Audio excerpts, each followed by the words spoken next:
बहुत वक्त पहले एक खूबसूरत गांव था जिसका नाम शांति नगर था।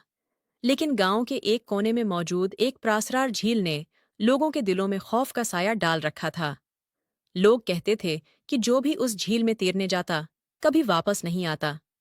गांव के बुजुर्गों का मानना था कि झील के अंदर कुछ तो है जो झील में आने वालों को शिकार करता है।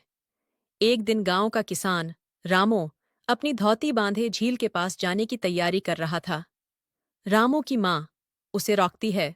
बेटा, इस झील के करीब मत जाओ। ये जगह मनहूस है। माँ, ये सब बस पुरानी कहानियां हैं। ऐसा कुछ नहीं होता। मैंने अपने दोस्तों से वादा किया है और मैं कल झील में तैरने जा रहा हूं। कुछ भी नहीं होगा। मैंने खुद अपने आंखों से देखा है कि कितने लोग यहाँ से कभी वापस नहीं लौटे। बेटा, ये झील सादा नहीं है। मैं नहीं चाहती कि तुम भी इन लोगों की तरह गायब हो जाओ।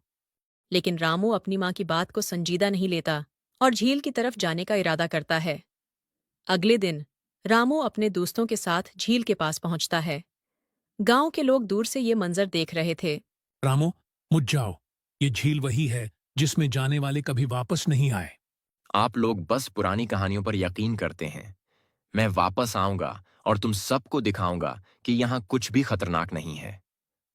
रामू अपने दोस्तों की तरफ देखकर पानी में दाखिल होता है। रामू झील में तैरने लगता है। अचानक झील के पानी में एक अजीब सी हलचल होती है। पानी की सतह पर एक खूबसूरत चेहरा नमोदार होता है। वो मरमड्ड थी जिसका ऊपरी हिस्सा इंसान का था और नीचे से वो मछली की मानंद थी।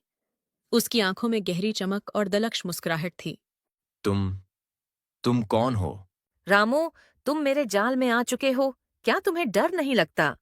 मैं इस झील की मुल्का हूँ और जो यहाँ आता है वो कभी वापस नहीं जाता। रामो खौफ से पीछे हटता है, लेकिन मरमड्ड ने उसे अपने जादुई जाल में जकड़ लिया। रामो चीखता है, लेकिन कोई उसे बचाने वाला नहीं था। रामो के दोस्तों ने जब देखा कि वो गायब हो गया है, तो वो खौफजदा होकर गांव वापस भागे और गांव वालों को बताया। गांव के लोग गुस्से और खौफ में थे। सबको मालूम था कि मरमड ने एक और जान ले ली है। रामो की माँ जार व कतार रोती हुई झील की तरफ भागी।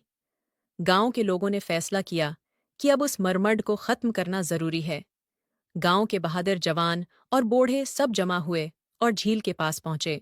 अब बहुत हो चुका। हमें उस मरम्मत को खत्म करना होगा। ये झील हमारे लोगों की कब्रें बनती जा रही है। गांव के लोग नेज़े, मिशालें और रस्सियां लेकर झील में दाखिल हुए। मरमड ने उन्हें रोकने की कोशिश की, लेकिन गांव के जवानों ने हिम्मत नहीं हारी। आखिरकार उन्होंने मरमड को झील के किनारे घेर लिया और उसे नेज़े से वार करके मार डाला। तुम सबने मेरे साथ क्या किया, लेकिन मेरी लांट तुम सबको हमेशा परेशान करेगी। मरमड की मौत के साथ झील का पानी एक बार फिर खामोश हो गया। मरमड की मौत के बाद झील का खौफ खत्म हो गया। गांव वाले दोबारा अपनी जिंदगी में मसरूफ हो गए। रामू की माँ अपने बेटे की याद में रोजाना झील के किनारे बैठती और आंसू बहाती। बेटा, मैंने तुम्हें कहा था कि ये झील खतरनाक है, लेकिन तुमने मेरी बात नहीं मानी।